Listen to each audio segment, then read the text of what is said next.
Welcome to Blueprints for Brilliance Coaching Insights, a podcast by coaches for coaches. Our guests share their hard-won wisdom to help you grow your coaching business and create a life of success. So get ready to unlock the blueprints to your success. Welcome, everyone, to our latest episode. We're thrilled that you are here today, and I have a lovely lady here. Her name is Lenora Edwards. She is a communication specialist, a voice coach, and an eating disorder specialist. So we're thrilled to have you here today, Lenora. Thank you for joining me. Thank you so much for spending time with me. I am thrilled to be here with you. Too. Lenora has an amazing amount of energy in her, so I'm excited to talk to her and learn more about her business. So why don't you tell us a little bit about how you became a coach? Kind of what was your journey to this point? My journey to the coaching world has been quite the experience. You know, I used to think that somebody would just wake up and realize, oh, hey, I want to be a coach one day. And I didn't really know where it came from, and I didn't think much of it. I have a background in communication sciences and disorders, which translates to a degree in speech language pathology. And among the many things that I was doing in my life, that's how the communication component got intertwined, because that's the career that I went to school for. And across the years that I was studying and across the years that I started to work, I was also quietly, secretly hiding an eating disorder that was becoming rapidly out of control. And I was doing so much on my own, as in going onto YouTube University, which I love, and finding self-paced programs and finding books and really trying to help myself. And I found that even though I would take 2 steps forward, I might take 3 steps backwards, and I could not break the habit and the cycle that was my eating disorder and also emotional eating. And as I was sitting in the dentist chair, and I had mentioned this as part of my story when I was sharing my TEDx speech on how to stop the negative voices in your head, which is something that I've come to learn to do, which is great. In that story, I was sharing that I was sitting in the dentist chair getting another false tooth as a result of my eating disorder, when I finally heard the voice that said, maybe there's something you just don't know yet. And that's when I finally started to reach out to other people for help, especially if you're struggling with food or with your weight or with your body. You don't want to tell people about it. It's a lot of shame involved, a lot of self-loathing, a lot of hatred toward yourself. And when I started to reach out to coaches, when I started to reach out to experts, one thing helped me, the next thing helped me, the next person would help me. And it kind of took on a beautiful journey. And ultimately, I was able to find resolve when I found a technique that changed my life. And the technique that changed my life is known as holographic memory resolution. And my coach was helping me at the time. And quite literally, it was such a visceral response of, you need to help people with this for the rest of your life. Like, that's how powerful learning this was and how much of a shift this created in my life. And so I ended up going through the entire process of becoming a certified practitioner in this technique, which is absolutely extraordinary. And that is a little bit about my experience. So holographic memory resolution. Tell me, what does that mean? What does it do? How does it work? It's an emotional reframing technique. And this technique is used in trauma clinics and trauma facilities throughout the US and throughout the world. And it was developed by a man named Brent Baum. And he's been using it for years and years and years. And even with people who experienced 9/11, people who were involved in what we would consider in our culture trauma-involved incidences, whether they were hurricanes, whether they were tsunamis, whatever the case was, it helps people quite literally emotionally reframe the event. And in that technique, and in working with him and learning from him, he's absolutely extraordinary and such a dear friend and colleague. We ended up writing a book together, which we ended up publishing, and it's free on my website, and it's literally called Understanding Holographic Memory Resolution. When it comes to trauma, we're working to really reshape how our culture redefines trauma. A lot of people do think of trauma as, yes, being in a hurricane or being in a car accident or being at war. Absolutely. And that is appropriate. Trauma is also whatever our nervous system finds overwhelming and stores within us, reminding us, hey, this happened. Don't let it happen again. And this could be as impactful as, in some cases, getting your teddy bear taken away, getting yelled at, or being raised in an environment where there's a lot of yelling. So it's very personalized as to what each individual feels is overwhelming to their nervous system. Wow, yeah. So everybody has a little bit of trauma, don't they? Because it's funny you say that. I was thinking about that, and I have heard people saying, typically traumatic events that maybe happened when they were very young that they don't recognize were traumas, and that's where all their body reacted, kind of carry that with them, and then they don't find that and heal that until they're much older. Very much so. And the brain is very interesting. It'll do three things with all the information that it has. It'll delete, distort, and generalize information. So, for example, have you ever said, or maybe your listeners might have ever said, oh, I got that sinking feeling in the pit of my stomach, or gosh, that's this pain in my neck, or I just need to get around this and I can't, and it's causing me stress in my chest. That's your nervous system quite literally telling you, hey, there's something important here, and this is where I store it, and this is how I store it. And our nervous system is constantly picking up information and constantly deleting, distorting, and generalizing information, which is how it gets compounded over time. Anything that remotely resembles a specific event, your nervous system will still categorize it to go into that same location. And then it builds on itself, which is where these panic attacks come from. It's basically the nervous system going, I'm overwhelmed. I don't know how to deal. We need to deal with this immediately. Ensue panic attack, or ensue whatever it might be. Wow. Yeah. So tell us a little bit about, how does that work? Is that something that you speak, or is it something you hear, or how do you help people with that? This technique is so extraordinarily powerful. And it's one of the reasons I say that I'm a communication expert, because I help people communicate outwardly, absolutely, but also helping them navigate their internal world. And in my TEDx, I actually go into this technique, and then I walk the audience through how this technique works. So as we're growing up, we're learning language, as in words. When we're born, we don't know the difference between a spoon or a fork or a cup or a doorknob, don't have a clue. What our nervous system understands is the language that it's born with. It's born with understanding colors, shapes, sizes, textures, sounds. So when we have something very specific, let's say, for example, I had a client and they would tell me that they were working to fast for a period of time, and they were doing a 12-hour fast, and they were sharing with me they couldn't necessarily get past 12 hours. And I said, okay, well, tell me a little bit more about that. And they started to tell me that as they get stressed, they start to go reach for food. And I said, okay, well, tell me a little bit about what's going on. How do you know you're getting stressed? And I asked them a series of questions, and they started to share with me that, well, they feel this tightness in their chest, and then it starts to travel upward into their neck.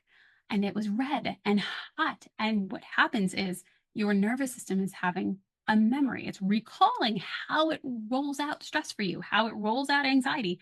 Run the pattern, run the program, whatever you want to say. This is how this individual was experiencing her onset of stress. So before reaching for food, as she's telling me, this is how I do stress, I ask her a series of questions. Are you noticing this to be inside or outside your body, or both? Is there a weight? Is there a color? Is there a texture connected to this? Are there these other characteristics? And I go through a few questions. And as we do, what's happening in that moment is I'm asking her conscious mind these questions. And she's communicating with her subconscious, which is, oh, it's in my chest. I feel it inside. It's painful. It's tight. It's gripping. It's red. It's going up my neck. These are all characteristics of how her body runs stress. But this is also how her subconscious is communicating in words to her how she runs stress. So we quite literally, I often say, okay, conscious mind, we're going to ask you to talk for a little bit and then sit down for some tea. And as I'm asking them questions, they're going into how they're feeling in their body. And that's where we need to go. And as sometimes there's oftentimes a memory in there. And at the very beginning of that discomfort, the memory might be from when she was 3. And it just had compounded on itself. In this case, my client had experienced a memory from when she was 3. In this case, again, it compounded on itself. So it was all these events that caused her stress at the very beginning of when this first occurred. She was only 3. That's how her nervous system wired it. And that's the beautiful thing with holographic memory resolution. And we say, okay, what would you like to see happen instead? What's something that would give you comfort? What color would make you feel better? What sound would make you feel better? What texture would make you feel better? And in doing that, what we're doing is we are creating that bridge to calm the nervous system. The nervous system doesn't realize the event is over. It's okay. It doesn't need to stress. The nervous system is still running in that loop. When we go back and we shift the colors and we shift the textures and we shift the sounds and anything associated with where she was storing that or where that individual was storing that, that's where the shift is, because we spoke to the nervous system in the language it understood, which is colors, shapes, textures, sizes, sounds. So is this something that people need to kind of practice over time? Because as we know, like if you want to build a muscle, you've got to do it over and over and over again to help it build upon itself. And I would imagine if she's got something that's been in her since she was 3, she probably takes a little bit of time to change that. Very much so. And we're actually doing it frequently. We just don't even know it. In this case, for some people, when we're working with things that are more intense for them. So, for example, my clients, if they've experienced sexual abuse, if they've experienced any boundary of violation toward their body, if they've experienced shame of any kind, anything that did not feel, quite literally, good to them, we can go back and emotionally reframe it. And ultimately, what we're doing is we're helping that nervous system calm down. We're helping that nervous system get that relief that it needs and get that permanent shift that it has been working so hard for. So when, especially among the practitioners that there are in this technique, I believe there are about 80 of us now, and I'm the only board certified speech language pathologist that's certified in this technique, which, thank you, is very, very humbling, and I'm very proud.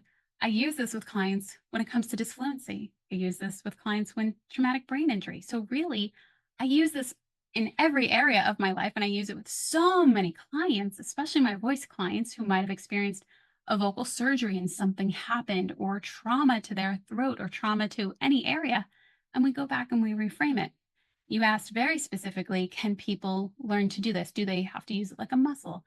People can get massive shift in one session. People can get massive shifts in several sessions. People can really help themselves in a variety of ways. This is a technique that I have learned about that truly offered me life-changing resolve, which you can understand how passionate I am about this technique, but I've seen it time and time again. So whether it's in a session, whether I teach them how to use this technique for themselves in their meditations, in the personal work that they do, as they're shifting a variety of things, I've even used this technique helping people escalate from 6 figures into 7 figures because they have these limiting beliefs about money or this trauma about money. And you could imagine what a life-altering experience that is when you get these massive shifts of, oh my God, I'm not permanently stuck. I was just stuck for a little bit and things are so much better now. So really, whether it's one shift or whether you become a practitioner of the technique, I personally think so many people could truly benefit from this. And thankfully, super excited to report that there is research out that is published now about it. People with depression are experiencing improved quality of life. People with past traumas are no longer experiencing PTSD. So many good things truly have come from this technique and from sharing this technique because it speaks in the language of that individual's nervous system that is personal to them and personalized for them. Yeah, that's so funny that you mentioned money. And it's interesting. Somebody said to me once that, there's no other word in the English language that can evoke so much emotion and pain and passion and as this simple 5-letter word, money. I could not agree more with that. That is extraordinarily true. Yeah, it's crazy. So, well, I love what you're doing. How inspiring and how wonderful to be able to come up with a technique like this. So I know you talked about one of your clients who you helped solve a trauma from when they were very young, but do you have another client you can kind of give us an example that came to you because this was happening and how you helped them transition into something that they actually wanted in their life? Absolutely. And that's such a beautiful question. Thank you for that. I work with clients one-on-one, and I also do group coaching in my program called Eat, Love, Heal. And one of my clients, she was actually watching the replay. She wasn't able to be there for the live that day. And so she started to message me saying, oh my gosh, I'm so triggered by this. I'm listening to your video and I am in the fridge up to my elbows. And my heart just broke because I understand what that's like when you have that panic rush through you of, oh my God, I need to stop everything and eat. We understand consciously this doesn't make sense, but we're also operating with somewhere between 5 to 20% of our conscious mind, and 80% plus is driving the rest of the bus. And that's how she ended up in the refrigerator, because her subconscious was quite literally going, we're not safe. Find a way to make us safe. Oh, that means go eat. And so I was able to be on the phone with her. And as I was talking with her, we started to walk through one of the techniques that I share in my program. And she had such massive relief. She ended up uncovering a memory that she did not recall. And as the next day turned into the next day, she was a little hesitant to reach out to me. So I would send her some messages and I would say, how are you doing? Because she knew she had a massive shift when we were together. And the next day I reached out to her. I said, thinking of you. How are you doing? And she goes, I'm okay. Next day I followed back up to her, thinking of you. How goes it? What's new? Finally, by Wednesday, I said, are you okay? You just keep telling me you're just okay. I said, do you want to get back on the phone or do you want to Zoom? And she goes, I didn't want to jinx it. And I said, what do you mean? Tell me a little bit more. She goes, I haven't had that feeling ever since. And I haven't been craving the certain foods that I used to crave.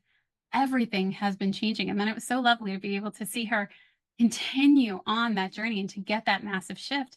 And when we were working together at the time, she was 64. So this was something that it wasn't, she had been fighting for 6 months. This was something that she'd been fighting for years on end, for as far back as she could remember. And it was so humbling and such a beautiful experience to be able to be a part of it with her, to have her let me help, and then to see her move through that and to grow and to know viscerally she feels better and she's now living even better. I love it. Yeah, because, I don't know if people recognize always that they are in pain, whether it's physical or mental, a lot of times. I think the first part of it is awareness, is becoming aware of it. And then I feel like the next part of it is deciding that you want to be helped. You want help. And Yeah. then the third is finding someone like you who can help them. I think one of the most important pieces, because people will so quickly say, oh, I tried that, it didn't work, or oh, I worked with somebody and it didn't work. And I often approach it as I do my best to encourage people to approach it with an open mind and an open heart, because that's what really I did. I worked with a coach and then I thought, okay, that was interesting. Let me try another. I worked with them for a little bit of time. They were really helpful. And then I'm like, this person took me as far as they could. I have to go find another. And helping, I knew I was moving in the right direction.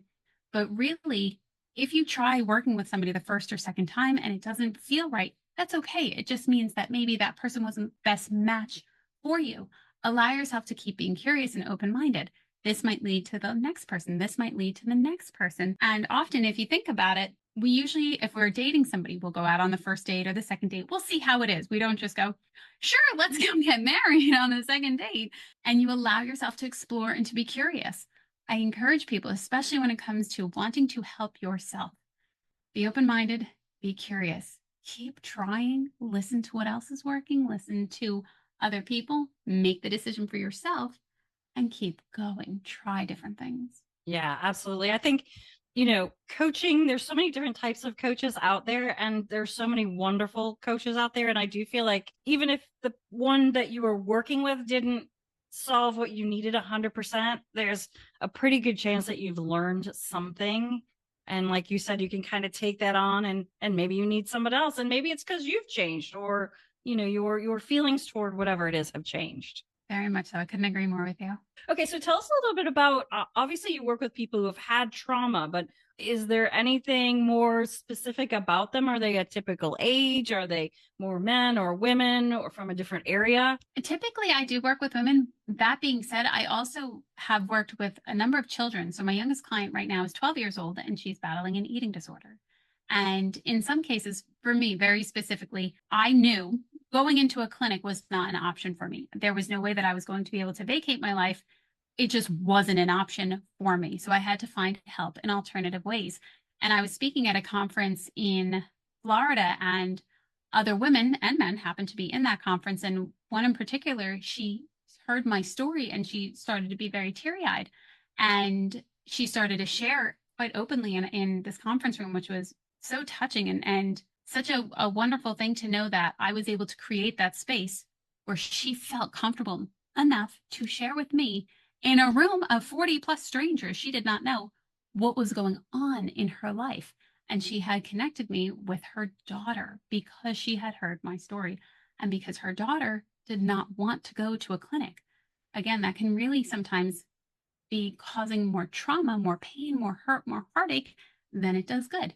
It really is something to be open-minded about and say, okay, let's try this, especially when it comes to emotional eating disorders and when children are involved. I do work with a variety of women, and I also do work with a number of men. And you can imagine, especially in our culture of social media and what eating healthy looks like and what this perfect body is, people, all these thoughts and what goes into that. And I truly find that working in small groups, but also working one-on-one is where I'm the most helpful and where my clients get the most support. I don't have these groups of 30 or 40 people that I'm coaching. My groups are very small. They're very intimate. They're somewhere between 10 people. And for me, I like that because I think that's the most effective for the way that I work, but also for the personalized care that they truly want and need. I love that. So if people want to reach out to you, if they say, she's speaking my language, need to talk to her, how should they reach out to you, Lenora? On my website, and it is driventobebetter.com. We will put your details, including your website, in the show notes. And I definitely want to put a link to your TEDx because I can't wait to look at that myself. Question, if you could provide one tip to make the world a better place, what would it be? One tip that I would provide would be to be open-minded. I often like to think of, and I'm super hopeful to do my next TEDx on this one. I like the idea of personal growth being like a buffet. Find ways to help yourself. The self-help community, I think, is a beautiful space, but it comes with a very negative connotation. And you kind of get this look of, oh, self-help. And I remember being very young and going into a bookstore, and they looked at me like I had 6 heads and really spoke down to me. And I thought, well, that's quite insulting. And in this community, I truly think it should be called Help Yourself. Like, welcome to the best smorgasbord of your life. Try some of this, try some of that. If you like meditation, great, go try some of this. And really keep that open mind and be curious and open-heartedness, because you never know what will help your toolbox or what will help somebody else's toolbox in their desire to improve upon themselves. Well, this has been spectacular. Thank you, Lenora. You have given us so many tools and ideas and thoughts to hopefully help some people out there who are listening. So thank you for joining me today. Thank you so much for having me. It was a pleasure spending time with you. Thanks for joining us today on Blueprints for Brilliance Coaching Insights. We hope you're leaving this episode with inspiration to take your coaching business and your life to the next level. If you found value in this episode, we would love it if you would subscribe and share it with someone else who you think might benefit from hearing it. Thanks, and we'll see you in the next episode.